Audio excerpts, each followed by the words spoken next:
रेनू, तेरा इसके अलावा कितने पेपर लिखे हैं ये तो बता दे।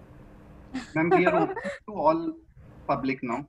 अच्छा, ओके ओके। लास्ट में बात करेंगे ma'am.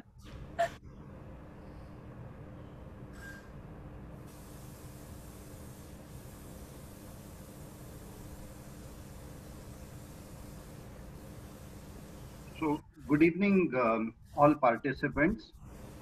It's a proud privilege that on behalf of AOCN, we are very privileged that we have with us Professor Pratibha Singhi ma'am, and we are highly grateful to ma'am that she has consented to chair this session of Dr. Renu. Madam is currently the Director of Pediatric Neurology at Medanta Hospital, and she headed the department. She built up the department at PGI Chandigarh of pediatric neurology.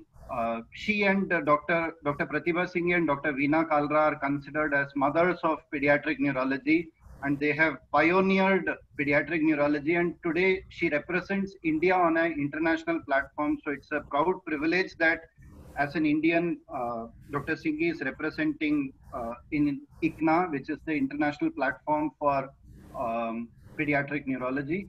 So with these words, I would hand over the charge to Professor Singhi ma'am, and we are highly grateful on behalf of Association of Child Neurology that she could spare time to guide all our students. Thank you, ma'am. Over to you. Thank you, and thank you for the kind introduction. Mother of sounds rather grandiose, but certainly, I mean, we've come a long way. And to be able to, chair the session for my own student is a pleasure, you know. And so, when you have your own student, you don't know how to introduce because they are like children to us. But this is a grown up child who has become, right from a student to a DM resident to a faculty member, from assistant professor to associate professor. I'm really proud of her achievements. Dr. Renu Sudhar has been doing very well at the Postgraduate Institute. She's an active researcher, a willing worker, and a keen clinician. And today's topic is really something that requires all of this together. And without much ado, I will ask Renu to start soon. I just want to say that examination of a comatose child in theory may not be as difficult as it is in the practice, because in children you do not have the usual signs and symptoms that are described in adults. And as usual, as is all pediatric neurology, it's an art and a science both. But only problem is here you are in a state of urgency because a child is comatose and you want to act. And therefore you have to hone your skills such that you pick up the most vital signs first. You do not necessarily have to go in a particular preset pattern as is generally seen in adult neurology, but to pick up the vital signs, the critical signs first, so that you can act soon on them and then go on to the rest of the examination. So I'm thankful to the AOCN for conducting all these lectures, and I know Kaushik and the other people who are organizing this have spent a lot of time and thought in preparing these lectures, which are so useful not just to neurology people but also to pediatricians. So particularly pediatric exam going students, even those who are in practice will need this, and pediatric neurology trainees as well. And I think there is actually no age bar on learning. So when people say this is for residents, I say, everybody can learn from every lecture. So the moment you think you can't learn, you've really, lost it. So you have to be able to keep learning, and I'm glad that Renu is taking up this difficult topic today. Over to you, Renu.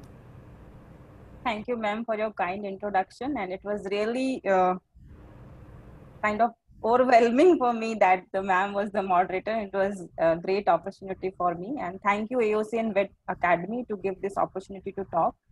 I think this topic is really a difficult one. So because lots of theory and science and symptoms has been described, which we actually cannot do in that detail in a sick patient or who is a comatose. So as ma'am has said, examination and management should go hand in hand.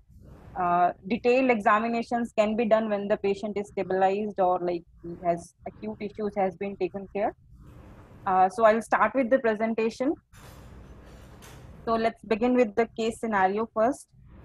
So we have a case here. There is a common scenario we see in day and out in the ERs. So a 6-year-old girl comes with a history of fever for 3 days, seizure 1 episode, and impaired consciousness for 1 day. And on examination, you see that she has kind of shallow breathing. There is no spontaneous activity. Her eyes are closed, and she has rashes over the lower limb. So as a syndromic diagnosis, we can say that she has a febrile encephalopathy. So, and we can say she is also comatose. So for that, we need to know what is actually coma and what is the pathophysiology of coma and how do we approach a child who is comatose. So to understand the coma in detail, so we should know the concept of coma. That is, what is the concept of consciousness? What is the neural substrates of consciousness?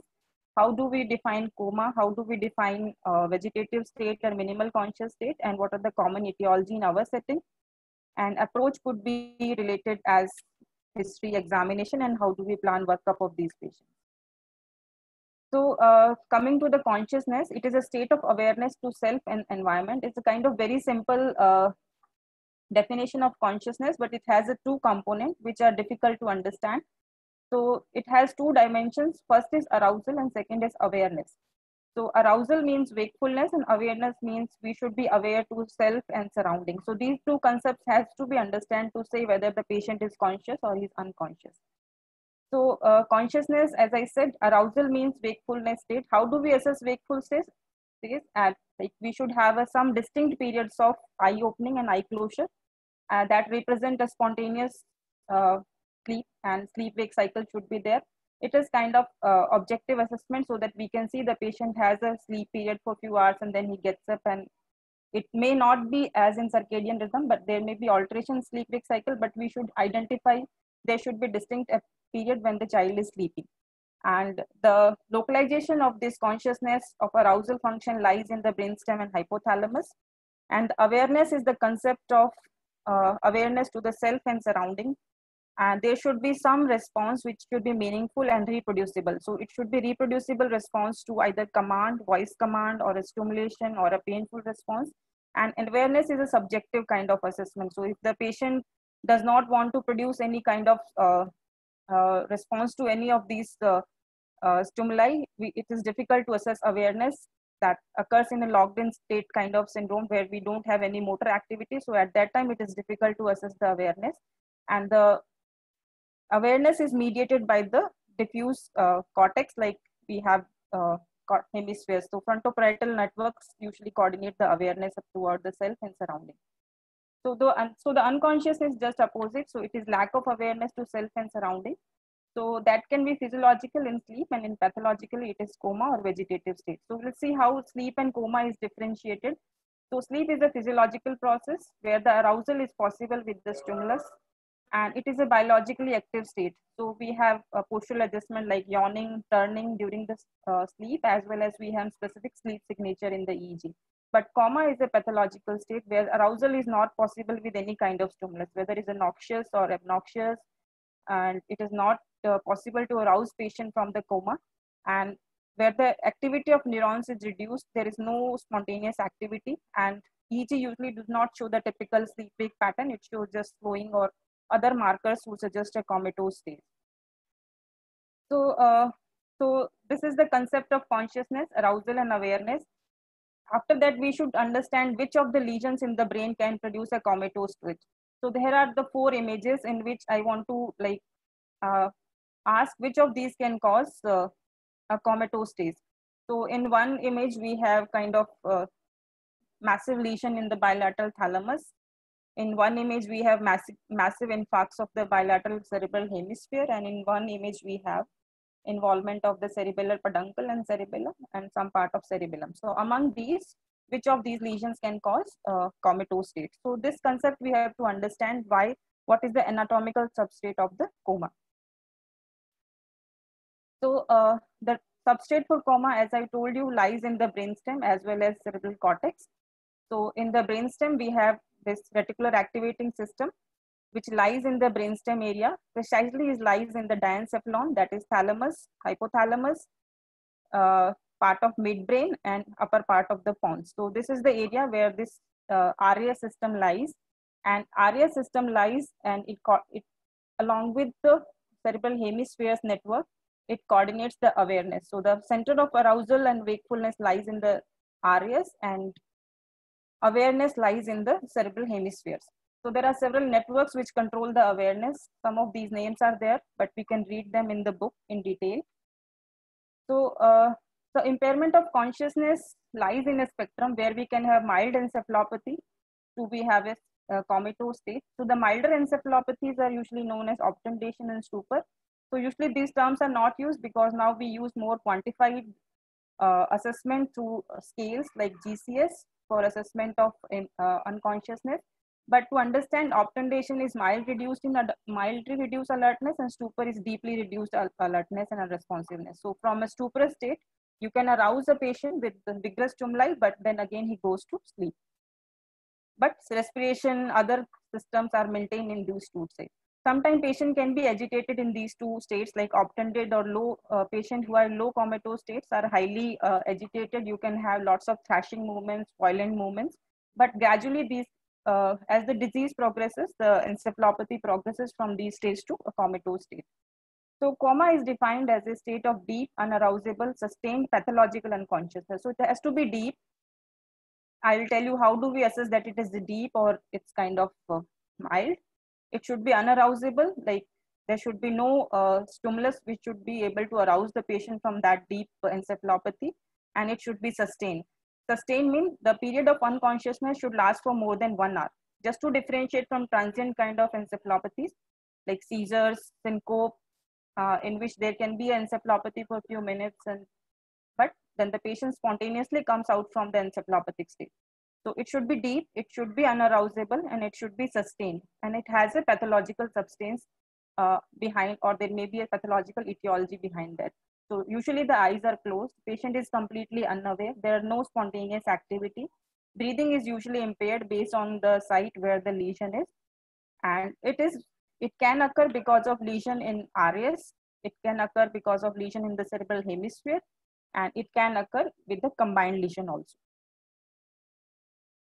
So as I told you, the disorders of consciousness or encephalopathy progresses from various stages to deep comatose state, and like stupor, obtunded state, and it comes out again in a similar fashion. So from when you come out from the coma, you go to vegetative state, and then you go to minimally conscious state.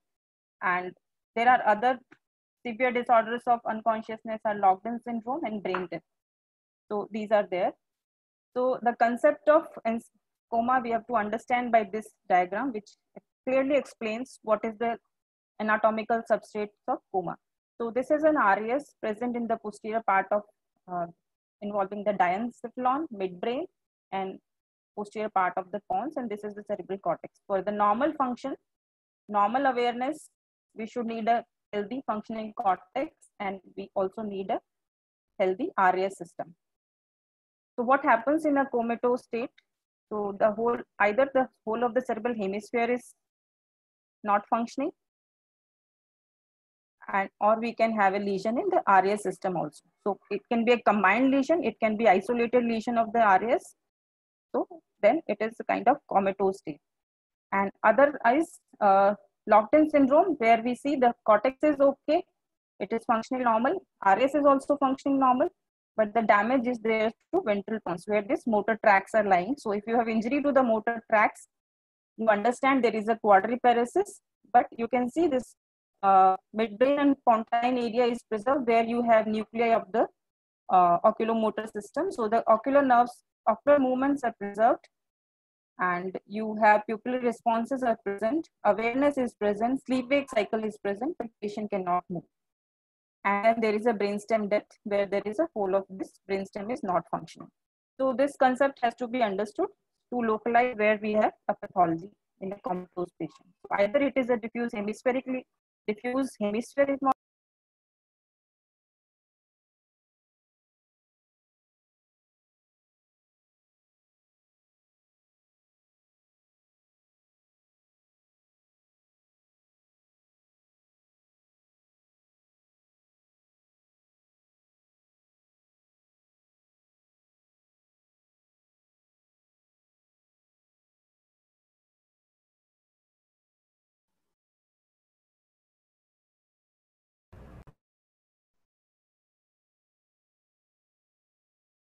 It seems Dr. Renu has lost the connection. Let's just wait. Let's just wait. Okay. She has joined back. Okay. Dr. Renu, can you share your screen?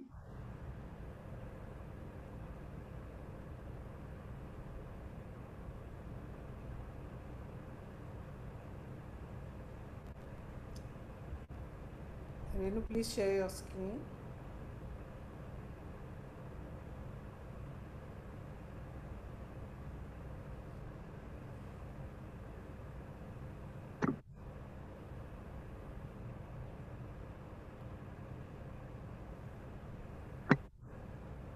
Do you want to highlight few points till Dr. Renu joins in?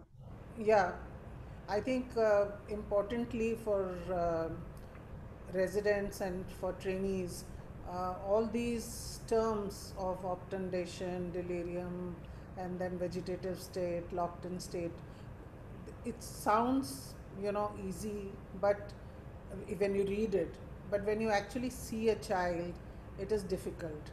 Of course, the best thing is that you use the Glasgow Coma scale, but sometimes situations like locked-in syndromes may not be evident by a Glasgow Coma scale, because the child is able to comprehend certain things but is not able to respond. That's why it's called a locked-in stage. Correct. And certain traumatic injuries of the brain can cause this. Therefore, it is important to understand what Renu has shown, that where the lesion is and how do you differentiate between these two. Renu, are you there now? Can you share the screen? You need to share your screen. Dr. Renu, you need to unmute yourself and share your screen. Yeah, thank you. Yeah, we are back. Yeah. So I'm sorry for the interruption here. Okay, so we were talking about the anatomical substrate of the coma. So as I told you, we need a healthy cortex and a brainstem in which lies the RAS system to have a normal consciousness with sleep-wake cycle as well as awareness. And if we have kind of a diffuse injury to the cortex, like whole of the hemisphere is affected, as with infarcts or diffuse hypoxic ischemic injuries, we can land in a comatose state. Or if we have a lesion in the RAS system, then also we can land, or it can be a combined lesion where there is a mass effect and herniation, and then you can have a comatose state. We should understand also the concept of locked-in syndrome, where we have the cortex is okay, as I was shown you, that is a normal healthy cortex, and the RAS is also active and it is also like functioning normal, but the injury lies in the ventral pontine area where these motor tracts are lying. So as the cranial nerve nuclei oculomotor system is preserved, we have normal awareness, normal sleep-wake cycle, normal extraocular movement, as well as ocular responses. But patient cannot move, so this is called locked-in syndrome. And we have brainstem death when the whole of the brainstem is kind of damaged. So then it's difficult to maintain the spontaneous respiration, spontaneous autonomic functions with cardiac. So it is irreversible stage. So there are three states which are commonly used. These terms are commonly used. This is kind of coma, vegetative state, and minimal conscious state. So these terms we have to understand just to describe what is patient is having or what is his states. So in coma, as I've told, there is no awareness, there is no sleep-wake cycle, no response to pain, breathing may be depressed, and there is no spontaneous activity. And in persistent vegetative state, it should be present for more than few days, and sleep wake cycle is present in persistent vegetative state, but awareness is not there. So we cannot have any response to pain, voice, or touch or stimuli. Respiration is depressed and there is no spontaneous motor activity. So only sleep wake cycle is there. Patient will have blinking, will have distinct periods where he is sleeping and where he is awake. So when you come out from the coma, you passes from minimal vegetative state to minimal conscious state. So in minimal conscious state, you come out again, you are better. So sleep wake cycle is present. There is a limited awareness in terms of reproducible response to pain, touch, or voice. Something should be there. However, there are no voluntary motor activity. Respiration can be normal or can be depressed. So locked in syndrome, I've already told you. So sleep is present, awareness is present, response to present, but motor activity is not there. Respiration can be depressed. So this is a PET image of different stages of coma. So this is persistent vegetative state and this is normal. So in normal, we can see lots of brain activity is there.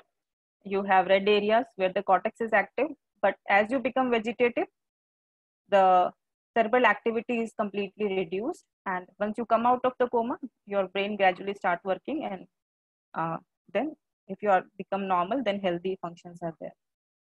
So now coming to the magnitude, why we need to understand the coma, or why we need to see patient in coma, because it is a common emergency. So if you see, the incidence of traumatic brain injury is very high, 7 kids per 1,000 per year. So that is too huge number. And that's why it's important to be aware of coma, and we should know how to approach and evaluate a patient of coma. Other group is non-TBI, which is little less, but still it is a common, because we are in a tropical country. Lots of CNS infection, because it is the most common etiology of coma in children. And usually the coma is most common in infantile age group, and it has a high mortality.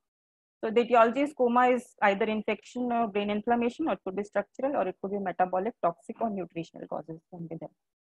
So as a group, meningitis, encephalitis, these are infectious group. Inflammation, we have autoimmune encephalitis, post infectious demyelination, other immune mediated pathologies like ANAC, AESDs, demyelination, or sepsis associated encephalopathy. And in structural, we can have TBIs with bleed, strokes, neoplasm, focal abscesses, or hydrocephalus. And there are lots of other causes like HI, severe HI with drowning, strangulation, poisonings.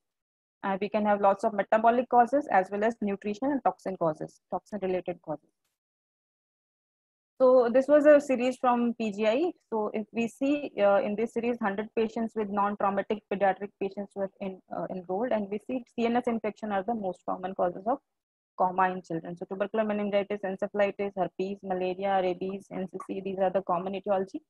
And in non-infectious causes, we can have hepatic NCAF, Reye syndrome, HIE, poisoning, snake bite, and prolonged status, ICH. These are the common causes. So while we evaluate patients, so we should have in mind that what could be the group, like it is a febrile encephalopathy, it is afebrile, febrile encephalopathy, then think of infectious causes. If it is like fever is initially but not subsequently, then you think of post-infectious causes like demyelination, autoimmune, ANAC and all. And if fever is not there, then think of toxic, metabolic and other causes. So it is a medical and neurological emergency, as ma'am has told, and it requires immediate life support and specific therapies. So the evaluation of coma and treatment should proceed simultaneously. So we should not wait that I'll evaluate completely and then I'll manage the child. It should not happen. ABC always takes a priority in management of coma. So again, A, B, C. So we have to manage airway, breathing, circulation, and on examination, you can have features of disability and exposure. That means you can have a detailed examination after stabilization of the patient. So as I've told you, when we take history, we have to keep these possible etiologies in our mind so that we can take the relevant history. So fever persisting or subsided, that is the most important history. If it is persisting, usually we are dealing with an infectious pathology. If it is subsided and now seeing the patient later, then usually we are dealing with the complication of fever like in demyelination or stroke or gastroenteritis, dehydration. And also ask history about developmental status of the child and known epileptic. In a known epileptic child, there can be seizures or NCSC. And if a healthy child suddenly became comatose, then think of ICH or seizure or they can be history of hypoxic insult in terms of strangulation, submersion injury. During procedure, there can be a cardiac arrest, or a prolonged refractory status can lead to hypoxic brain injury. Always think about toxin exposure if you have a family members who was on drugs, or the patient is on drug, or there can be a poisoning. Think of snake bite also. If an absolutely normal child suddenly comes with the complete paralysis, respiratory failure, dilated pupil, so always think and treat it. And so all these history we have to take based on what we are based on this history, our examination and evaluation will build. So examination should be quick, and we should not miss on the key areas. So it should not be structured like we do always, but you should not mention key areas while we examine the patient. So vitals would be the part of your initial assessment, but general physical examination during exposure, you can quickly look for the pallor, icterus, rashes, petechiae, hematomas, neurocutaneous marker, and abnormal odor. So they will give you a clue, like if you have a petechiae in a child, known leukemia, you can have an ICH, known ITP, you can have ICH. Absolutely healthy child comes with a febrile illness, then think of dengue, meningococcemia, hemorrhagic fever. So this you should be taken during GP, these all should be looked into. Specific examination should be done to rule out bite marks and exposure to insecticides during examination, like if you have abnormal odor. And in pediatric examination, we should focus on the anterior fontanel, spine, and systemic examination can be done quickly. So, so here I told you what is the importance of GP. So this is a 6-year-old girl with acute onset vomitings and seizures with loss of consciousness, and she had this kind of lesion. So what will we think of here? So these are the crusted lesions of varicella. So acute varicella, and think of varicella complications. So usually we think of a varicella encephalitis, varicella associated cereballitis, demyelination, or varicella angiopathy. So quickly, so your management will immediately change, that you will give her acyclovir and you investigate for these etiologies. And in this index case, it was a case of varicella angiopathy where we have posterior circulation stroke with varicella induced angiopathy. So this is the importance of GP. So they can be lesion can be present during the illness, or they can be recent past, like within past 1 month or 30 days, you can have these lesions. So another interesting case we had is a 9-year-old boy who came with a headache, vomiting, encephalopathy. On examination, he has kind of periorbital puffiness, mild ascites, hepatitis, and neurological examination showed encephalopathy, nystagmus, and when he recovered, he developed left-sided ataxia. So the lesion was here in the cerebellum, but careful examination in the groin area revealed this kind of cigarette butt appearance. So this was a case of scrub typhus. So what I want to say that do not forget the GP in these patients. These kind of on examination, if you find these lesions, your diagnosis is straightforward and you can give a directed therapy. Otherwise, it will be a more of a syndromic or blanket approach. So coming to the neurological examination, so 5 things we should examine in these patients quickly. So that is the level of consciousness, breathing pattern, size of pupil and reactivity, eye movements and vestibulo-ocular responses, and skeletal motor responses. So this is a kind of nutshell in the examination what we are going to look into, and so in subsequent slides I will deal with in details. So I can skip it here. So level of consciousness usually we examine with the Glasgow Coma Scale. That is the most commonly used score and we are more familiar with. But there are several other scores which can be used and they have more detailed information like force score, pediatric coma scales, ABUP scales. So use the scale into which you are familiar. So this is a GCS which is kind of known to everybody, but the most reliable response among these in pediatrics is usually motor response. So so always bet on this motor responses, and the way to elicit the motor responses is usually a painful stimuli. Initially, you can give a kind of verbal or voice command, but usually comatose patients do not respond. So go for a lateralized painful stimuli. So you can see that there is a focal deficit also.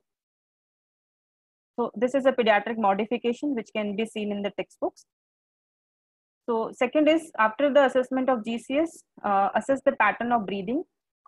So commonly we see hyperventilate, these kids are having hyperventilation. So this is because of raised ICP in these patients. So we see continuously hyperventilation. Even if you put these patients on ventilator also, these kids continue to hyperventilate. But several of the breathing patterns are there which can help you in localizing the disease. Uh, so this has to be seen when the patient arrives in the ER. Once they are kind of sedated or put on the ventilator, usually we cannot assess these breathing patterns. So chain stop breathing, as this sinusoidal pattern is there, you have burst of hyperpnea followed by apnea, burst of hyperpnea followed by apnea. So this is the lesion localized to the thalamus. If you have continuous kind of hyperventilation, as we commonly see in patients who have raised ICP, you have episodes of ongoing hyperventilation. And as you go rostrally in the brainstem, from the thalamus to midbrain to pontine area to lower pons to medulla, respirations becomes more slow, more irregular. And once you reach medulla, then it is usually respiratory arrest. So lower pontine lesions are usually kind of ataxic breathing. So it is very irregular bradypnea with shallow breathing. And so these are the pattern which can be looked if you happen to see the patient when he arrives in the ER, but once he is kind of ventilated, we usually do not see these patterns. So the now third is the pupillary responses. Why it is important to have pupillary responses? Because it gives an idea of third nerve, and it gives an idea of nuclei of the third nerve in the brain. And if you have usually the light reflex is very resistant to metabolic encephalopathy. So if you have kind of organic acidemia or toxin exposure or anoxia, then right reflex is usually present, and it is the kind of late to go in the pathology. And so unilateral, so let's go ahead and see. In this case, there is a scenario. Here is 18-month-old infant who comes with acute fever, seizures and encephalopathy. On examination, you found he is encephalopathic with a total GCS of 10. Breathing is regular. He has a pupil left side which is reacting and right side which is dilated and not reacting. And extraocular movements are good, motor activity is good, symmetric and reflexes are present. So we have a unilateral dilated not reacting pupil. So what we are thinking of now? So does it help you in localizing here somewhere? So if we think of the causes of unilateral dilated pupil, what should come first to our mind? So it is a kind of, it could be an ominous signs, like it could be a sign of herniation, early sign of herniation where the complete third nerve palsy is not there, but still you have dilated pupil. Second, it could be a third nerve pathology. And what else? What is the most common cause of this kind of unilateral dilated pupil where we have other examination don't have much signs of kind of severe raised ICP. So most common cause is iatrogenic. So always ask that it has been dilated or not. Examine what the mother has with her. So we have seen that with this kind of dilated people, suddenly mannitols are given and 3% lines has been given. So it is important to ask for iatrogenic dilatation. So tropicamide, usually the ophthal resident will come and dilate and you will have no clue, but ask the mother. So tropicamide is the most common. So onset is in 30 minutes and lasts for 4 to 6 hours. So usually it subsides in next 24 hours. So other pupillary abnormalities are, this is a very important slide just to understand how pupils will give us idea where could be the lesion. So this is a diagram where we can understand there could be lesion. So this is a normal state, awake person, 3 to 4 mm size lesion, size pupil and brisk reaction to the light. And if you have metabolic encephalopathy or lesion in the thalamus or hypothalamus, pupils are small, but they are reactive. And as you go down in the midbrain tectum, like here, if the lesion is somewhere here, so your pupil are mid dilated and they are not reactive. And you can see some pupillary rapid alternating dilatation and constriction. Hiccups can be there. And if you have lesion in the pontine tegmentum somewhere here in this area, so usually your pupils are like mid dilated, but they are irregular and not reactive. And if you have unilateral dilated pupil, then it is usually suggestive of a third nerve pathology, iatrogenic dilatation, or a nuclear lesion. And if it is a pontine pathology, usually for P for P, so it is a pinpoint, and but they are reactive to the light. So this we have to memorize that based on the pupils where we can localize the pathology. In addition to this, if you have a unilateral pupil which is myotic, and if you on examination found there is a mild ptosis or sweating is reduced or enophthalmos, then think of a Horner syndrome. So in patient who had a kind of injury, traumatic injury like injury in the neck, injury in the tonsillar fossa with the pencil or pen or anything which has stuck in the mouth can lead to injury in the carotid artery, and as the sympathetic system lies along the carotid artery, you can develop dissection as well as unilateral myotic pupil. So it has a great localizing value if you see features of Horner syndrome. Now the fourth component is spontaneous eye movement. So all these examination does not take much time. You have to be just observe and be careful while you observing. Do not miss the signs. Spontaneous eye movements gives an important information. So normal person who is sleeping usually develops mild exophoria, and if strabismus is there, then it worsens because the stimuli for fixation is not there. And if you think that your patient has spontaneous blink, it means your particular formation pontine area is intact. Usually the location for spontaneous blink in the superior colliculi. So eye position examine. So one eye down and out, third nerve palsy, one eye medially deviated, absence of lateral movement suggests an abducens palsy. If you have skew deviation, it is a tegmentum lesion. And if the both eyes are deviated to one side, either it is a destructive lesion to the lesion towards which eyes are looking, or it is an irritative lesion of other side. So this is a diagram which is again important in terms of having view that where these eye movements are helpful in localizing. So if you have lesion in the hemisphere, destructive lesion, eyes will be looking toward the lesion. In thalamus, it can be wrongly, it causes a wrong way eye where the eyes are looking towards opposite side. Similar is for the irritative pathology where the eyes looks away from the lesion. Tectal area, commonly seen, imagine hydrocephalus, where the both eyes are sunsetting. So this is tectal area. If you have skew deviation, tegmentum. Ipsilateral dilated pupil, not reacting, third nerve. And if you have paralysis of adduction, then it is a medial longitudinal fasciculus. So these are important clues to the diagnosis. So there are some videos to suggest that how do we assess the eye movements. So we see this 11-year-old girl who had a strangulation accidentally by the swing rope. She came to ER with loss of consciousness, bradypnea, intubated and ventilated. You examine at day 11, you see that her hairs has grown, that ICP catheter has been removed, but you see she has persistent up gaze, spontaneous blink, and she is shaken, but there is no significant motor response and she is being ventilated. So can we say what kind of encephalopathy she had and where could be the localization in this case? So she is kind of vegetative state where you have spontaneous eye blink is there, sleep-wake cycle is there, and but she doesn't have any motor meaningful motor response, and this diffuse is kind of sustained tonic conjugate up gaze is indicative of diffuse anoxic insult. So this was her MRI which showed diffusion weighted images showing changes in the cortical area, as well as she developed bilateral occipital infarct because of bilateral herniation, uncal herniation.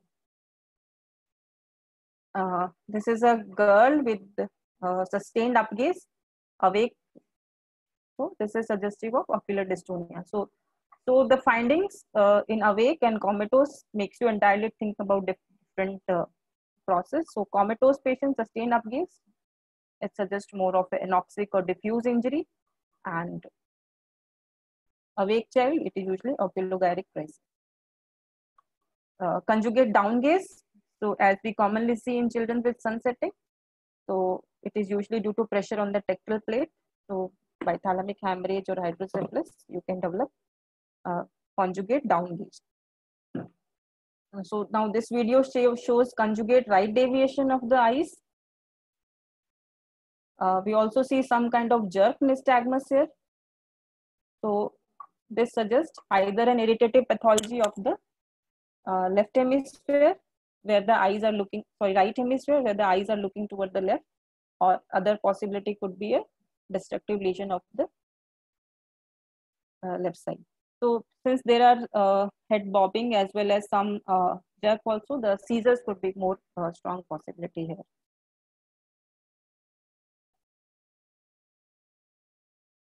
So again, one more video to show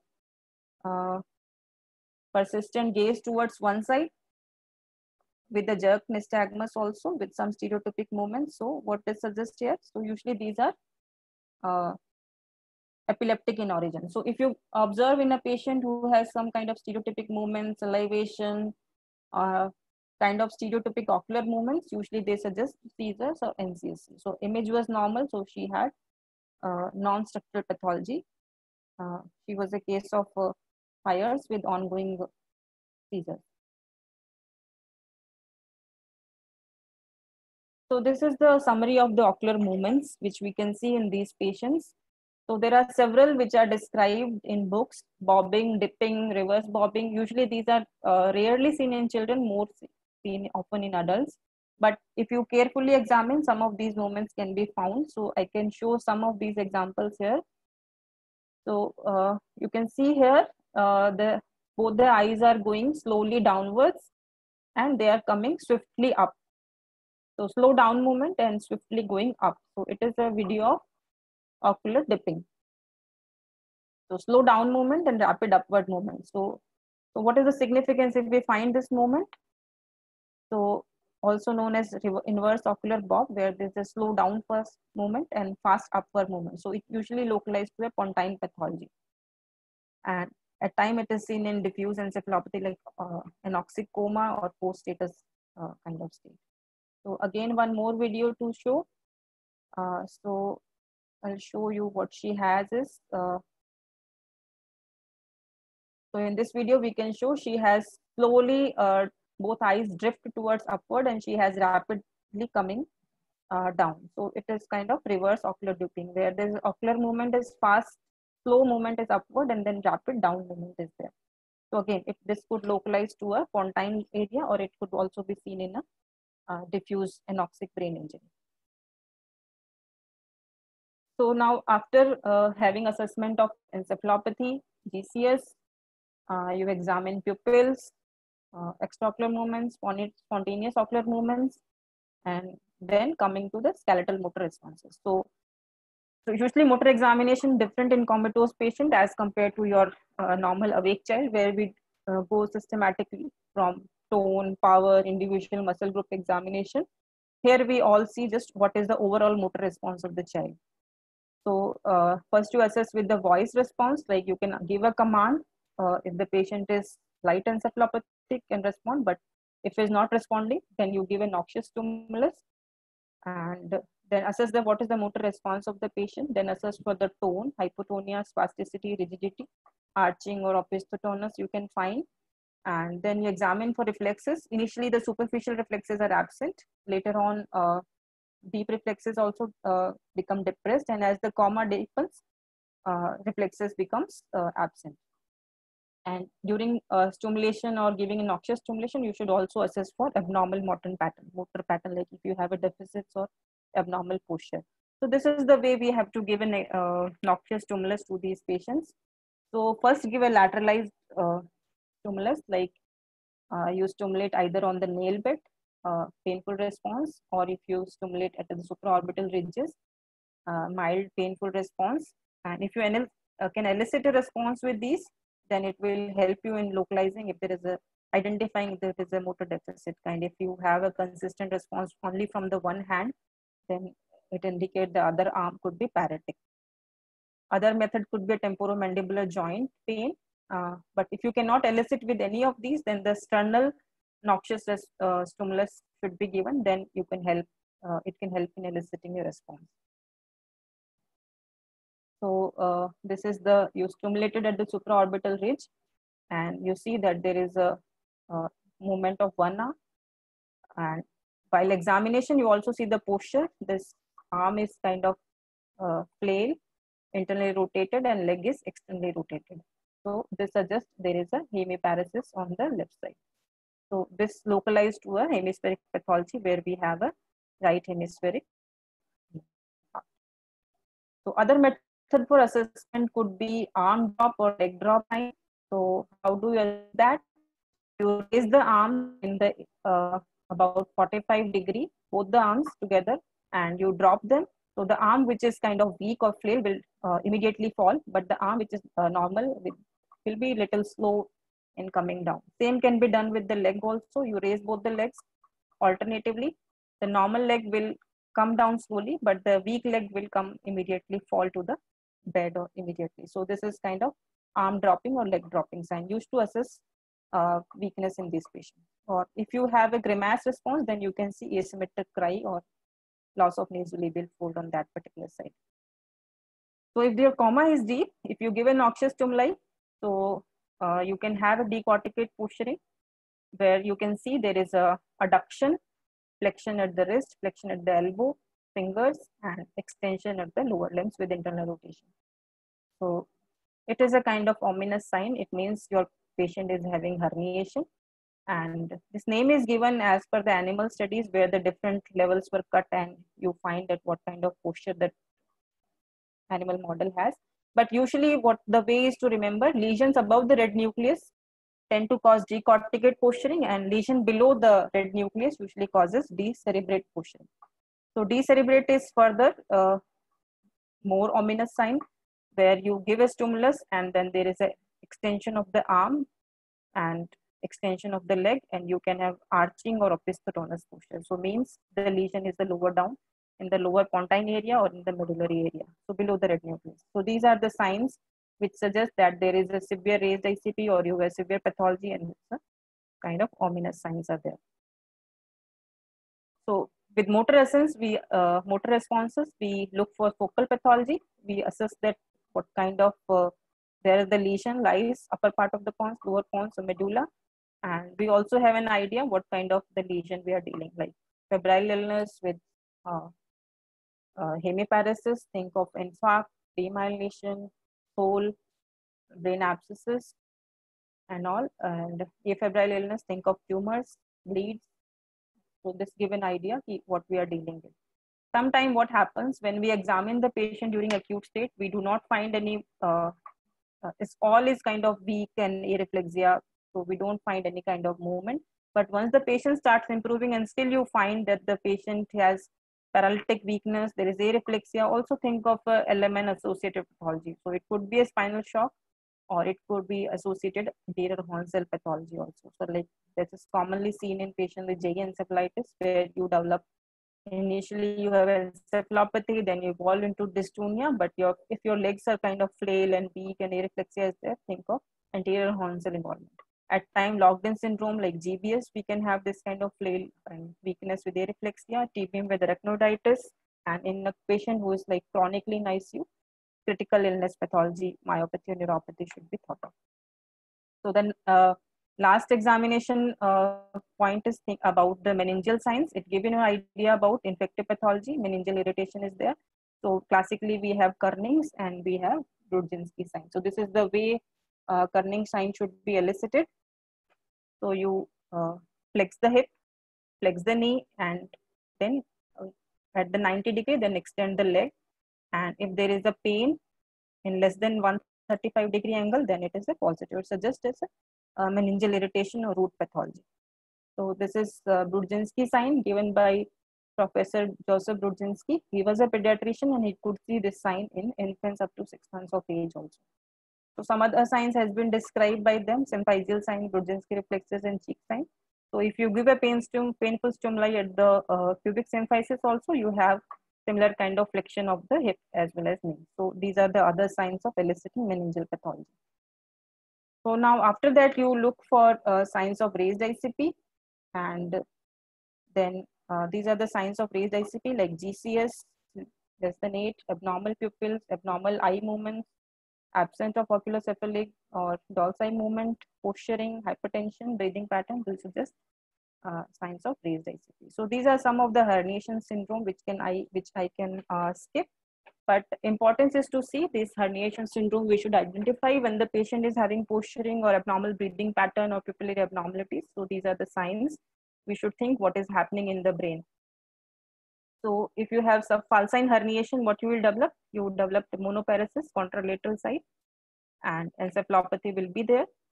And if you have transtentorial herniation, which is kind of most common we see. So if you have pathology somewhere here, your uncus will herniate here. So what the complication we are going to see? So this is the kind of oculomotor nerve which is paralyzed here. You compress the posterior cerebral artery and develops opposite side hemiparesis because it is compressed here. So this is false localizing sign. So the signs are dilated pupil, hemiparesis, impaired consciousness, hyperventilation. At times you develop PC infarct. So the initial pupil will be just dilated and not reacting because your oculomotor nerve is compressed from outside. And but if this continue to progress, then you develop complete third nerve paralysis with ptosis, down and out eye with dilated pupil. So other is central transtentorial herniation. So as I've told you, they all evolves through the stages with abnormal breathing pattern, pupillary abnormalities, decorticate, then ongoing to decerebrate posturing. So these are the three stages of the central herniation where there is a mass lying in the kind of cerebral hemisphere and compressing the diencephalon, like your thalamus and hypothalamus are coming down, then your pons is compressed, midbrain pons is compressed, and then lower medulla is compressed. So you see evolving sign over this. So breathing becomes from chain stroke to irregular to ataxic to complete absence. From decorticate, you develop decerebrate posturing, and pupils from small reactive to become mid dilated and not reactive. So after examination, if we think where we could localize, so we should assess the, as we have assessed during examination, if we find a focal sign, then it is a coma with focal sign. So you think of all these etiologies like ICH, stroke, abscesses, encephalitis, post-seizure paralysis, edem. And if you have kind of meningeal signs, think of meningitis, encephalitis, SAH also. But if you do not find any kind of focal or meningeal sign, usually these are more systemic disorders like HI, systemic infections, metabolic encephalopathy, decay, organic acidemia, mitochondrial disorders, toxin or drug exposure.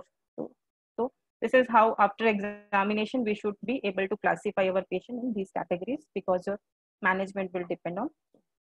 So after examination, you can go for first tier investigations. You can go for second tier investigations based on your hypothesis in your mind, what are you thinking. And then a syndromic approach for treatment is required. So if you have encephalopathy, raised ICP, go for ABC, management of hypoglycemia, seizure control, and management of raised ICP. This can be detailed and linked into this article. And so treat according to etiology. If you think of febrile encephalopathy, cover for all tropical infections. If you think of immune mediated, confirm with an MRI and treat. And based on your etiology, you treat accordingly. So I come to conclusion. So it is an emergency. So assessment and treatment should go hand in hand. So we should not delay the treatment for detailed examination. And most of the things can be identified with the good observation, like motor posture deficits, lack of spontaneous activity, pupillary spontaneous eye blink, spontaneous eye movement just can be examined with the good observation. So brainstem functions like midbrain pontine area we can have good idea about with the pupils, ocular movements and spontaneous eye movements. They will give us a good idea that where the lesion is lying. And if you have focal signs, it help you in tailoring your investigations and all. So a syndromic approach would be required for further workup and management of these patients. So I stop my presentation here, and thank you. Thank you very much, Renu. As I said in the beginning, this is a difficult topic, too much information to grasp, and unless you practically do these things, it is very difficult to, you cannot memorize these things. So my suggestion to the residents would be to keep these charts in front of you whenever you have, because that's the only way. You cannot when you are learning, no one can have everything in mind. This is kind of synthesizing how the pupils are, what the stage is, what the general physical examination is not easy. And it is all, one should not be, when you are a student, you are a learner, and one should never be ashamed to have tools that help you learning. And I would suggest that people should have these pupillary charts with them and the GCS scale, so that whenever they see a child, they can refer to it instantly, and then if they don't know, they always have a senior to ask. So important key messages you've already said, but what I would say is, the first of all, awareness is not easy, because Yes. in infants, how do you test awareness?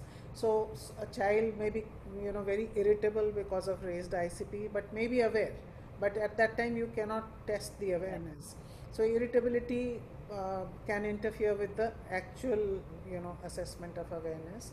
But an irritable child is not necessarily going to go into coma, but that itself may be a sign that there can be two things. For example, a child with meningitis can be irritable, and you treat, and the child will actually improve. But if there's a progressive encephalopathy, the initial stage may also be irritability, but this child is going to deteriorate. So settlement of irritability over a period of time can have two different prognostic values. If the child starts improving in other ways, then it is a positive. But a comatose child, a child who's going into deep coma, can, as you rightly said, maybe thrashing and maybe irritable to start with, and then goes on to coma. So that is a ominous sign. So that's why it is important to see as to what the underlying cause of that irritability is. So knowing the cause of what is happening, documenting it properly, that is another thing that we don't have in our setup. We just try say, oh, child is irritable, or one or two lines. It's always better to put down the complete Glasgow Coma Scale, or your complete observations, as you rightly said, the 5 points. What is the level of awareness, what is the pupil, what is the motor response, what is the breathing pattern. Now these are simple things. You may not be able to synthesize in the first go, but if you put them down and you keep observing them, it's a very good prognostic indicator, each of these signs. So looking at a child, picking up the most important things first. For example, if you have a child with dilated pupils, and I think unilateral dilated pupil, and the example you gave is not uncommon, because people don't really think, but the child is otherwise fine and one pupil is dilated. Now child cannot be herniating and be fine otherwise. Right. So you have to keep the holistic picture. You can't go by just that one pupil, and therefore look at what is happening. And of course, thankfully these days Dhatura poisoning and all those things are far and few, so people don't see it. But there can be other causes, which can also behave like that. So keep your head on your shoulders and think of the differential diagnosis, keeping the whole child in mind. I would say that. Now time for question answers for you to take, and Thank you so much, ma'am. Thank you for summarizing, and thank you, Dr. Renu, for an excellent lecture. Let's take up the questions asked by the students. So the first question is vegetative state a subtype of coma? And is there a difference between coma and vegetative state, or is it one and the same thing? Okay, so answering that, I told the consciousness lies in a spectrum. So the initial stage, as ma'am had told, can be agitation. So you can have thrashing and all, but the vegetative state usually is seen when the patient is emerging from coma. So in coma, we don't have a sleep-wake cycle, we don't have awareness, but in vegetative state, you have distinct eye blinking, you have distinct period where the child is sleeping or wakefulness is there. So that's two That's how we differentiate that it is vegetative or is a coma. If the in a comatose patient, if you start having pupillary eye blinking, and then it is a good sign that he's coming out of the coma. So that's how it is differentiated. Yeah, I would just like to add that a vegetative state can be quite prolonged also.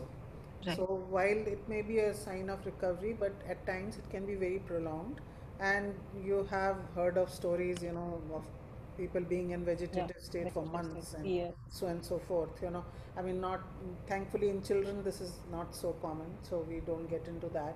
But it's important to, and some people like to segregate the two because it causes confusion, that whether it is coma or whether it is vegetative state, because as I said, since it can be prolonged, and so it may not necessarily reflect that the person is going to come out of it soon.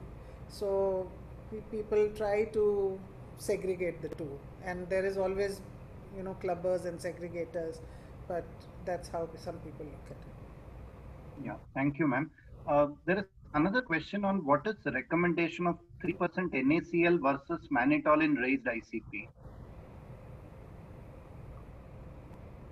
Uh, I think it is an eternal debate. So, ICU specialists would be better in state to answer this. But I will suggest that it is the safety which is also has to be taken into account. So, usually these patients are sick. If you give mannitol, usually they land in a shock state. So, usually 3% saline is a better choice. You can monitor the sodium levels, you can monitor the infusions, and you can maintain and reach to the sodium level of desired up to 155. So it's a better choice, but yeah. Okay, can I answer that? So, Yes. there was, both of them are supposed to be osmotic agents which will reduce the intracranial pressure. Mannitol was used earlier, and in our own setup, we found that whenever we used mannitol, sometimes, the results were not so good. Then in a rabbit model, they found that if you used hypertonic saline, then kind of the results were better. The decrease in ICP was faster and smoother. But then in traumatic brain injury, where all these studies come from, and that also from adult traumatic brain injury, a couple of other studies did not find any difference between hypertonic saline and mannitol. So large study was done in PGI itself, in the ICU, by Ramesh Kumar, and I was associated with that study. Sir Dr. Singhi and Ramesh and Arun Bansal had done that. I think it was about 57 cases they took, and where they used, randomized to mannitol and hypertonic saline. So what they found is, in hypertonic saline, the drop in ICP was smoother. There was no rebound phenomena, and the period of ventilation and return to normal, ICP to normal, was faster in children with hypertonic saline.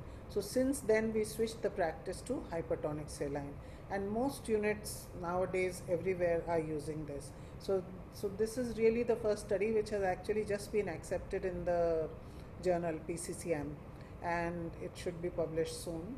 So that's why you use the 3% saline. You can use a bolus dose followed by an infusion. Of course, you have to monitor the osmolarity, and it should not go more than 350. Yes, thank you, ma'am. There is another very interesting question. Sometimes we see intermittent tonic posturing in comatose children even without raised ICP. So how do you explain, or where do you want to localize the lesion in such a case?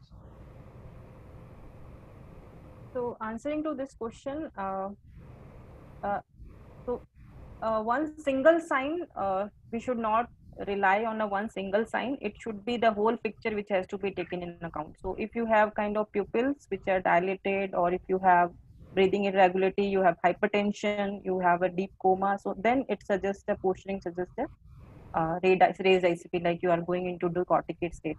But transient tonic posturing can be a sign of seizure or dystonia in these patients, so that has to be differentiated. Uh, so all the clinical picture has to be taken into account. So that's why you differentiate that your patient is deteriorating and is having developing tonic posturing or decorticate posturing, means is kind of uh, having signs of raised ICP and deteriorating.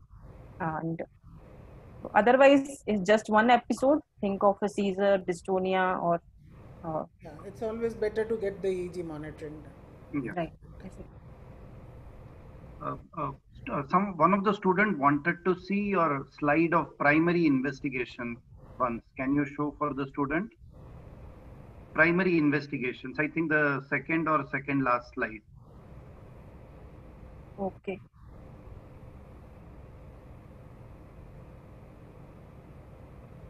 So I skipped these slides basically because already we are Yeah, late. But you tailor investigations based where you are working and what is your hypothesis. If you think of infectious pathology, then go for CBC, look at electrolytes and all. Do a CSF if it is like not severe encephalopathy or raised ICP, but if you think it is a severe raised ICP, go for a CT initially. Think of a bleed, then go for a non-contrast. Thinking of infection, go for a contrast imaging. And so this is how you tailor. If you're dealing with a tropical infection, work up for tropical infections like dengue, scrub, CBC, and all is there. If you think of bleed, then it is imaging which is required, and work for systemic coagulopathy or thrombocytopenia. So investigations are tailored according what you are thinking. yeah. Uh, Dr. Renu, do you think there is any maximum ceiling dose of mannitol? Uh, what we are using is up to 1.25 ml per kg maximum in these pediatric cases of mannitol, but we rarely use mannitol now these days. The management of raised ICP is entirely switched towards 3% saline infusion for maintaining desired sodium level and osmolality. And in any case, it loses its efficacy after 48 to 72 hours. And you, of course, have to monitor the osmolality. So, if the osmolality rises above the critical point, then you cannot use it. So. Correct. Uh, Dr. Renu, can you just summarize the brainstem reflexes, and you can maybe re-emphasize on the brainstem reflexes importance of brainstem reflexes, and one of the student also wants to know the pathogenesis of abnormal pupillary size at various locations. Do you want to? You have covered it extensively. Maybe you want to summarize 2 or 3 points. Okay, so in the pupils, you look at unilateral pathology versus bilateral pathology. If you have unilateral pathology, like dilated, not reacting, or meiotic, think of a third nerve palsy or corner. But if it is a kind of bilateral pathology, so as you go down in the brainstem, your pupil sizes will also change. So diencephalon, small reacting pupil, midbrain, mid dilated, not reacting pupil, below midline, upper pons, it is kind of irregular, not reacting. And as you go down in the medulla, they are dilated and not reacting. So this is how the pupils changes according to the involvement of the brainstem area. Now the spontaneous ocular movements helps you in localizing because your third, fourth, sixth nuclei lies in the midbrain area, and you have MLF and PPRF. So these connections lies in the pontine, lower midbrain and upper pontine area. So a lesion in that area particularly produces these all kind of signs like ping sign, bobbing, dipping, reverse bobbing, and skewed deviations. So this will so simple one to learn are like if you have down gaze, think of a tectum lesion. If you have persistent up gaze, think of a noxic or diffuse lesion or a pontine lesion. Skew deviation, think of a pontine lesion. So this is how you memorize. You have to like go to the book repeatedly to understand why we have this kind of involvement. This is basically because of all the connection lies in that particular small area of the brain, of all the three nerves, and gaze centers are also there. Thank you. Dr. Singhi, ma'am, do you want to add any point which you normally emphasize as an examiner in the students, which you expect as an examiner?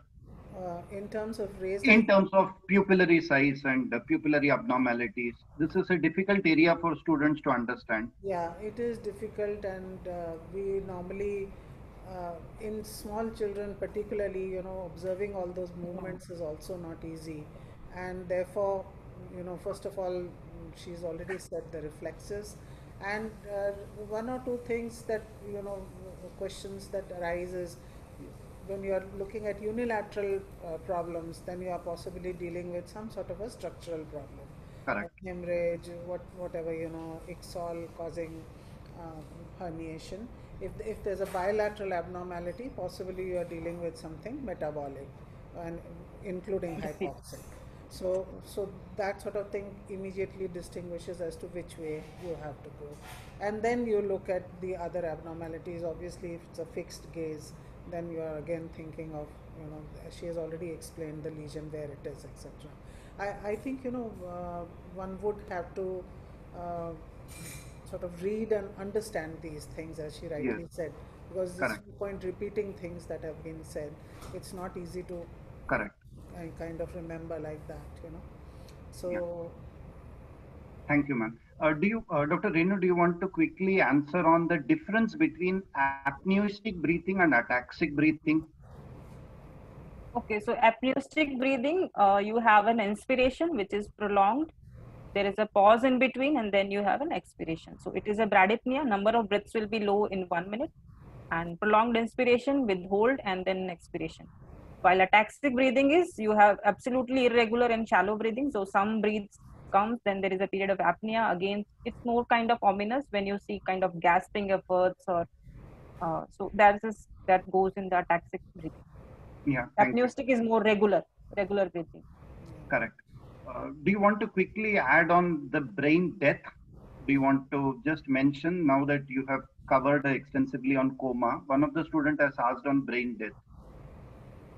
Okay, so brain death examination itself is a protocol. So there is a systematic way to assess, and there has to be systematic method and times for assessment. So you have to have two examination, 12 hours apart, and you look all for the brainstem reflexes from the pupil, extraocular movement, cold caloric test, apnea test, and motor activity. So all this has to be gone into as a, as we have a protocol for brain death certification. So this has to be dealt in great. It has to be very careful examination twice to ascertain and diagnose brain death in pediatric patients. So we don't diagnose brain death in children who we suspect snake enveneration. So always be careful. So these kids can like mimic anything. So there will be no breath, no spontaneous activity, no pupillary responses for weeks. So we don't diagnose it. So that is one absolute Okay. contraindication where we don't diagnose brain death so easily. Okay, there is another interesting question, which I think the slide that you showed regarding unilateral stimulation, or should we prefer midline stimulation while you're eliciting motor response? So first should be a unilateral response to elicit weakness. So like if you have given a nail bed stimulation, there is no response, then you can think there could be a weakness. You go on the other side to confirm that, and then you give a more painful central stimuli to confirm that. So for motor assessment, it is a kind of lateralized, but for GCS, usually we give a central stimulus, either supraorbital notch or sternum. Yeah,